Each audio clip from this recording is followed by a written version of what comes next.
13 Assassins, which is the new film from Miike Takashi, who is a Japanese director who basically makes something like 2 or 3 films a year, incredibly prolific.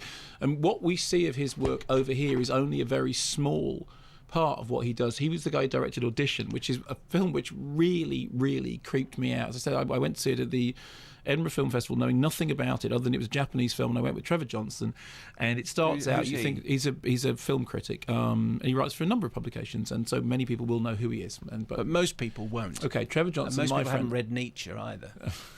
Okay. Who does he write for? Does he write for Time Out? He just writes for himself. Friedrich Nietzsche.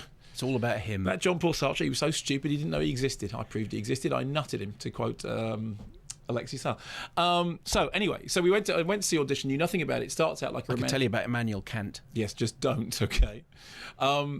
It started out like a romantic comedy, and then suddenly, about 25 minutes in, it turns into this incredible horror movie, this full-on horror movie that alarmed Alexander Walker of the Evening Standard so much that in his review, he virtually called for the police to investigate the circumstances of its making. It was one of those films that he was so shocked by it that he almost couldn't believe what he'd seen on screen. And the other stuff of his that's been released over here, I mean, Visitor Q, Ichi the Killer, Happiness of the Categories, which is completely mad. But he has done a wide range of things, including some material that I think generally sort of be thought of as acceptable for all audiences. What we have here is a remake of a 1963 film. The story is essentially that there is an evil lord whose behaviour is terrible and sadistic because he's living in a time of peace, and what he wants is to pull the country back to the great time of war. And so what happens is that a group of shoguns get together to put paid to his reign of terror. And what's happening is that you have a clash of 2 outmoded ideas. One of them is this incredibly sadistic evil lord who believes he can behave brutally and appallingly to anyone he wants. And does he? Yes, he does. Oh. And there is brutality and appalling cruelty, as you would expect from a Miike Takashi film. He doesn't skimp on that at all. On the other side, you have the eponymous 13 warriors, 13 assassins, all of whom are absolutely devoted to the idea of dying an honourable death, dying for the cause, dying for what they believe is a higher and a lost ideal. So actually, at the centre of the film, you have this idea about 2 already outmoded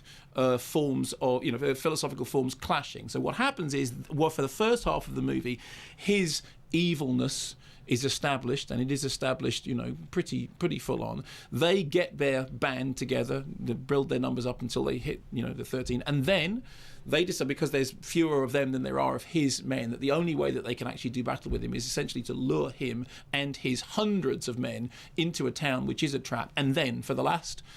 It's pretty much most of the last hour of the film, it is the battle between 13 assassins and the thing. I mean, there are lines in the film in which somebody says things like 70 down, 130 to go. I mean, it is a film in which the body count is extensive.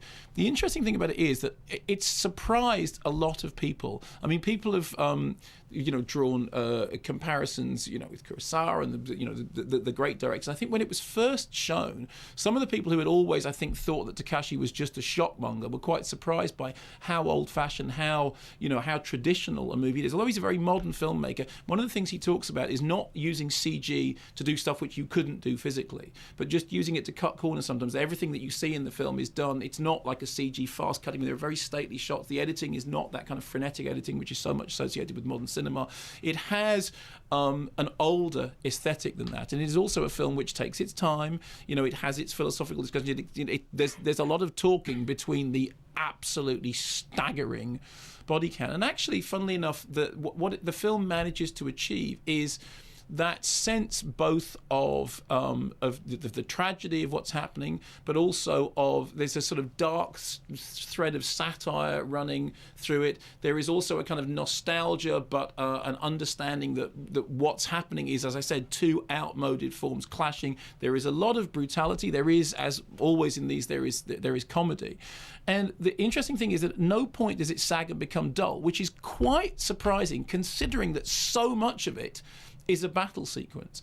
And you compare this with other films, which, I mean, it really wipes the floor with its competitors and those things, because it's an amazing amount of people being marshalled in these conflict scenes, and yet you never lose sight of where the people are, what the characters are, what each character has to gain. And as I said, that essentially, for a movie which has so much physical clashing, it is essentially a film about ideas. I mean, Takashi Miike is a very, very interesting director. I think he's turned 50 now.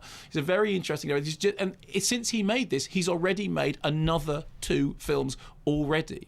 So he shoots for a couple of weeks, knocks these things together, and then barrels straight on to the next one. It's a production line aesthetic that is quite astonishing. But the film is a very impressive piece of work, and I think it's the best thing we've seen from Takashi Miike for quite a long time.